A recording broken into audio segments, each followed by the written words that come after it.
saying for a while that this right here would eventually become a problem. I'm just glad to see that I would say, let's just say that I'm glad to see that the people who live in the area finally said, you know what, this right here was a bad idea. We need to change the law. New state said yes to drugs, and it turned into a total disaster. Oregon, forced to do a total 180 after turning their state into one big skid row by decriminalizing hard drugs like heroin, cocaine, meth. You guys remember about a week or two ago, I released a video on community policing, and that video in particular had this little segment from Chael Sonnen, a former UFC fighter, of course, mostly known for his trash talk, of course, and of course taking Anderson Silva to the limit, only to then get tapped out at the very end of the fight. Very, very crazy, but still awesome trash talker.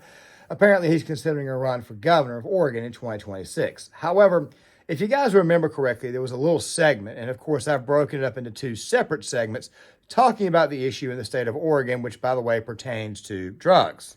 One thing that happens in Oregon is we are known as the second bluest state in the nation, only behind Massachusetts. And I just don't find that to be true. You guys are bluer than California? Yes. Wow. I mean, we were the first. Oregon? That's what he said. We legalized drugs. We're trying to switch that right now. Yeah, I actually wanted to ask a follow-up. I remember in 2020, Oregon became the first state in the union to legalize and decriminalize all drugs. All of them. And Pat Heroin, always talks cocaine, about anything. All of them. Pat always talks about bad policies have what? Consequences. Yeah. Now they're going back and they're like, yeah, maybe we shouldn't have done that. Yeah. What would you do on the There's a draft? stunning one. And the theory behind it isn't the worst theory. The theory is that you reduce crime when you stop making it illegal. And drugs are about the only thing in the world that you sell and somebody has to die over it. So that wouldn't happen anymore. This was the thought. You wouldn't have to have crime. You wouldn't have to do that. In fact, it was the government that was opening these things, and they're going to give you clean needles. And it got weird. It got really weird, and I don't quite know how you go down that path ideologically. Like, I couldn't imagine coming home and telling my mom, hey, Mom, this is what I'm going to do. And I just couldn't imagine telling her that was my idea. But at any rate, it was a big problem. There's all sorts of homelessness, and the crime is up, and the addiction is up, and dropouts, and single mothers. And I mean, everything. Let that right there run a little bit longer, roughly about a minute and 20 some odd seconds. The reason why I did that was to kind of remind you guys of what was said on that podcast, what was said on that episode. Of course, I could go into everything else that was said, but I'm going to try not to do that, but I will probably do it anyways, knowing me. The point is this right here. Not everybody, and I've gotten in trouble for this before, and it'll come up again, not everybody who lives in Oregon is a Democrat. Not everybody who lives in Oregon is a lib. I've had people say to me, stop saying in your videos, which of course it's mostly my reaction, and of course it is a weakness, but we'll talk more about that here in a second. The point is this right here.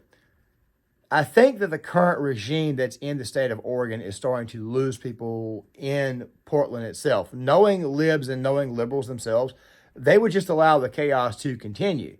But what's making these people change their minds? Well, that right there was only a slight little bit of it. However, the thing is this right here.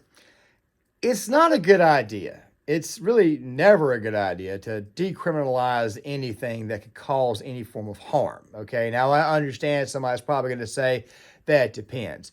Now, my personal rule, and I want to go ahead and say this right now, so that way people can kind of understand the lens that I'm going at with this, but I think I'm going at this from a more common sense perspective.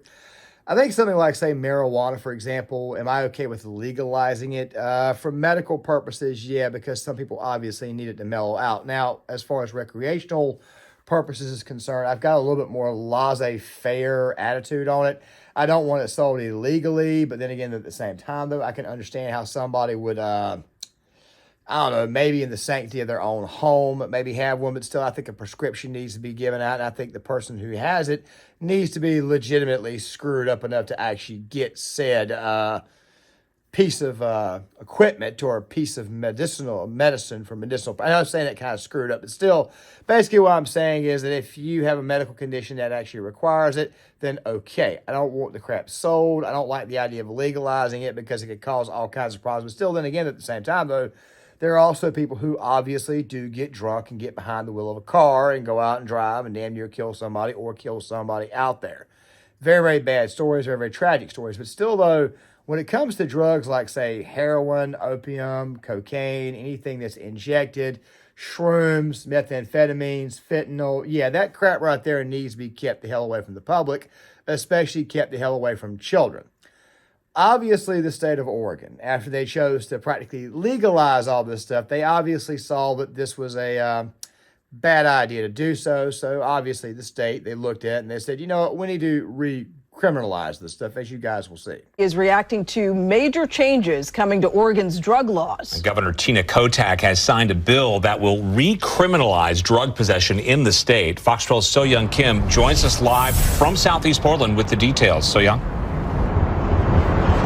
Pete Riel, people we spoke with were overwhelmingly in favor of this new law, overhauling Measure 110 and ending what many call a failed experiment. Before we get to the rest of the news report, and you guys know me, I got to kind of break these things down a little bit smaller. It's kind of a new thing on the channel where I'm trying to kind of like make some adjustments to previous content, and of course try to make the content a lot better, a lot more transparent. The thing is this right here, the state of Oregon is one of the most screwed up states in the country, okay? And you heard the very, very beginning how it was that Oregon has actually turned very, very much into a blue state. Even though if you go outside of Portland itself, you will see that it's not that blue of a state. It kind of goes back to something that somebody said in my comment section, which, by the way, I always find a way to screw up. I'll talk about blue states and automatically lump everybody in blue states as Democrat voters, which obviously I need to work on because it's obviously something that comes out of my mouth from time to time. And I don't even realize I do it sometimes. I apologize for that. It's one of the faults that I have. But the thing is this right here. Not everybody who lives in a state like Oregon is a Democrat. Not everybody who lives in a state like Oregon is a liberal. But look at the policies that got implemented. It's mostly cities like, say, Portland that are implementing these policies. For example, I did a video a while back, not just on the drug issue in the state of Oregon, but I also did a video on what was it? Oh, yeah, that's right. The fact that the homeless can just camp anywhere. And you guys will see it over the course of this news report, this next section I'm about to show you guys. The homeless are literally allowed to camp on a homeowner's home, on their front yard, backyard, whatever, and still they're allowed to get away with it. It's almost like squatting without actual squatting. The thing about squatters is, of course, is that they take over actual physical homes, where the homeless, of course, they take over somebody's yard, which for the most part is taking over said domicile. It's a pretty jacked up law, and of course, people are not allowed to defend their homes against said potential squatter. This is one of the reasons why it is that I think that the worst thing these states did was create some form of crazy-ass gun control. There are some states out there that, quite frankly, will not allow you to defend your home if you are being burglarized or being attacked in your home. You have to actually run outside your house. But we'll talk more about that towards the end of the video. Let's look at the rest of the news report. It was nicer. I can leave my window open, not have to lock it, be safe going outside, ride the bus. Oregonians say they remember a simpler time growing up in the Portland metro. Now people say what they see daily is troubling. Drugs, fentanyl, and homeless on the street, which little kids should not see that. Those who work in downtown Portland say they saw things really take a turn for the worst after voters approved Measure 110 in 2020, which decriminalized drug possession. I've worked in the neighborhood for 20 years, and yeah, it's gotten really bad since they decriminalized it. People who do drugs. Obviously see how nasty it is. You guys obviously see that, and of course there's a lot more to come. The thing is this right here. Oregon is Portland is an area that is already ripe with all kinds of problems. You had the Chaz Chop a while back. That's back in 2020. One of the best videos I ever saw on that topic was Demonetize, or it was actually Short Fat Otaku's video on that. Not really a big fan of Dev, but I am a fan of that video and some of his other work. Just the stuff he's recently been doing nowadays, I haven't really been that big a fan of, but who knows? He may win me back. Who knows? The thing is this right here. When you look at that situation, you look at exactly how far it devolved, like the plan that they had, which, by the way, was a completely unorganized effort. It wasn't going to go anywhere anyways. It completely fell apart within a week. You guys will see that if you watch the video, which I'll probably link in the description box of this video here. The point is this right here. Nothing that's going on out there is working. So these people figured it would be a good idea to legalize drug use and legalize drug possession. They figured it would drop their overall crime rate. The same thing is happening in other cities across the country. When people say, well, the crime is down. Okay, you're saying the crime is down looking at the statistics, but you're not looking at the bail reforms. You're not looking at the requirements of things that, quite frankly, meet the topic of what would be a felony or misdemeanor. You're not actually looking at that.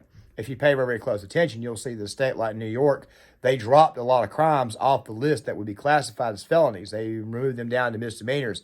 And, of course, they're not showing up in the crime report. one of the things that they're doing is they're basically not arresting anybody and letting these people go, so that way it does not show up on the crime report, so therefore the crime rate automatically looks a lot lower. It's very, very difficult to explain. We'll do a video on crime denial here in the near future and crime statistics. Fact of the matter is this right here. What they are telling you on the news is not meeting the reality on the ground. I really love it when people use the phrase facts don't care about feelings, and of course they'll respond with feelings don't care about facts. Well, I didn't tell you this, but the facts they're giving you on television are not matching up with the feelings on the ground. People tend to vote based off what they feel. Now, we'll get to that here in a second because the Fox News, they did a small piece discussing this issue, and of course, politics would in fact come up. But I want you to look at one more thing from this news report. Governor Tina Kotek signed House Bill 4002 into law. The new law recriminalizes possession of small amounts of drugs, making it a misdemeanor punishable by jail time. Lawmakers are also expanding resources for treatment. I feel like we need to clean up the streets a little bit. That's why I'm so excited for this, because I do want people to get help, and I do love the people around here. Although the bill passed with bipartisan support in both the House and Senate, opponents say amending key elements of Measure 110 opens up room for racial and socioeconomic discrimination. People say they're hopeful this new law will usher in an era of positive changes. People have lost a healthy fear for the police. Shortly after the Chael Sonnen bit that I played for you guys, I said that something would be changing people's minds, or what's making people in Oregon change their minds, or what's making politicians change their minds. I didn't say it like that, but of course you guys know me. I'm going to cover all that at the very end of the video. I think what's going on is an overall tonal shift. I think that when you see a guy like what you saw there, who was probably very, very much a part of the Chaz Chop, a lot of people want law enforcement to be allowed to do their job. The crime has gotten out of control, and if you live in Portland, and there's something else too, and I talked about this in a previous video, especially the video where the segment from the Value Entertainment episode involving Chael was used. We talked about community policing and how it was that you had a group in Connecticut, Hartford, Connecticut, in a small town outside of Hartford, which is typically classified as a suburban town. They've started to do their own brand of neighborhood policing. Basically, the idea is to keep your own water clean, keep your own neighborhood clean, and keep criminals out. You could eventually see that in a place like, say, some of the smaller towns outside of, say, Denver, Colorado. That's already, well, I wouldn't say it's begun, but of course, the migrant crisis is forcing people to start to step up. Could you see that happen in Portland? I don't know. But also given the fact that the state of Oregon basically legalized homelessness and said that they can basically camp out wherever the hell they want to camp out at, and you, the homeowner, can't do a single thing about it, given the fact that these people are camping out on mostly homeowners' property, yeah, it's going to be a little bit hard to do. But it makes you wonder what's actually happening in Oregon itself.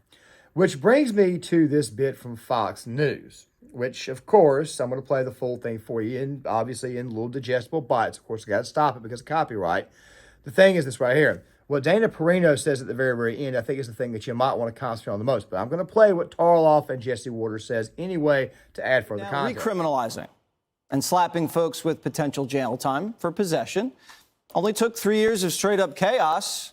Crime, homelessness, ODs, all shooting through the roof. Jessica, Oregon, as easy as this would be for me to take a big on Oregon, I won't, because you have to respect the fact that they recognized the mistake and they changed it. Mm-hmm.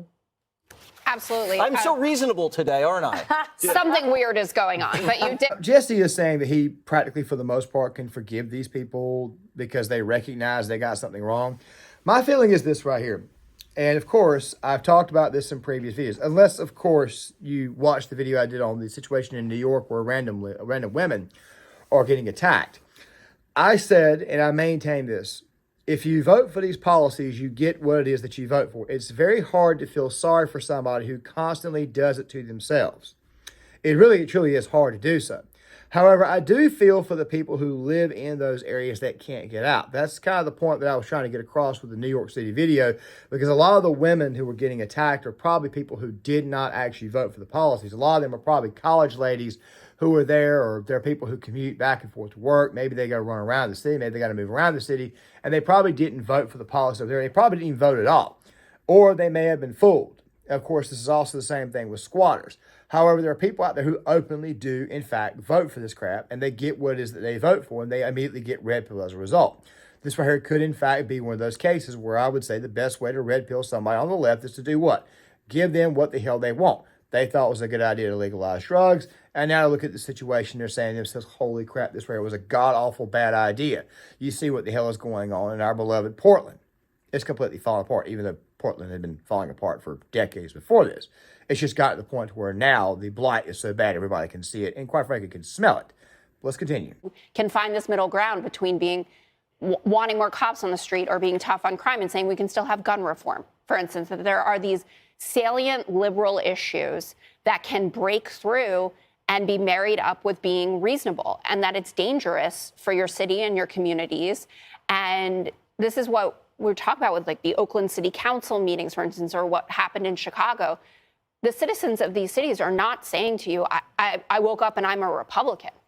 They're saying, just give me common sense policy. And I think it's fantastic that it's happening there, and hopefully it'll happen in more places. Dana, has the drug decriminalization experiment failed, or are we... Okay, I'm sure some of what Jessica Tarloff said right there about the people is actually true.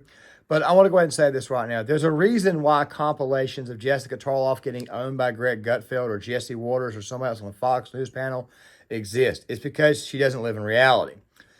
I'm not saying how the state of Oregon is going to vote, not when it comes to the whole level of the national level. What I'm saying is that it's very, very possible that, of course, it could, in fact, change, like I guess what Sonnen had been saying before about actual rhetoric. If you watch the previous video I did where I used him, he talked about the rhetoric that he would actually be using. Let me just kind of remind you. We have, to finish the thought why we're the second bluest state in the nation. It's just one county. It's Multnomah County, and it's Portland. And the Republicans come in every single cycle, and they try to appease the people of Multnomah County. They try to win them over every time.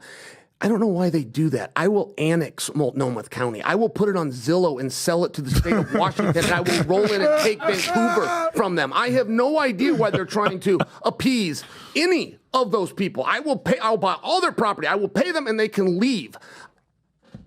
But when I say that, I feel like that's the biggest mistake they always try to make. Well, I'm gonna cure homelessness, and then nobody even takes a step in that direction.